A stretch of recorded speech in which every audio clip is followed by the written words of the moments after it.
अपनी बहन का बुरा करते करते तुम्हारे अपने साथ बुरा हो गया ना। जो असल मुजरिम है वो तो इस वक्त अयाशी कर रही है, और मुझे कब तक सजा मिलती रहेगी ऐसे? तुम्हें सजा कोई नहीं दे रहा है, ये तुम्हारी अपनी सोच है। जब तक नेगेटिव सोचोगी तो पॉजिटिव कैसे होगा तुम्हारी जिंदगी में। हम जा कहाँ रहे हैं अभी? जुनेद के ऑफिस आ रहे हैं।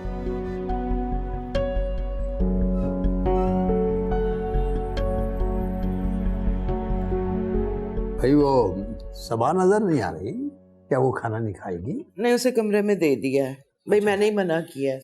हिलेगी जुलेगी तो कहीं रखने का जोड़ ना हिल जाए। और बात सुनो मियाँ, हमारी बहू कहाँ है? अब वो उससे मैंने मना किया है।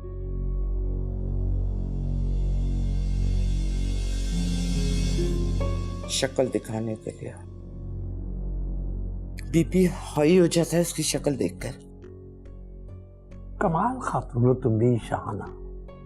अरे इस घर की बहू है वो, उसे अब यहीं रहना है। कब तक कमरे में बंद रखोगी इसको? आप फिक्र ना करें, जहाँ का खमीर है वहां पहुंच जाएगा बहुत जल्द।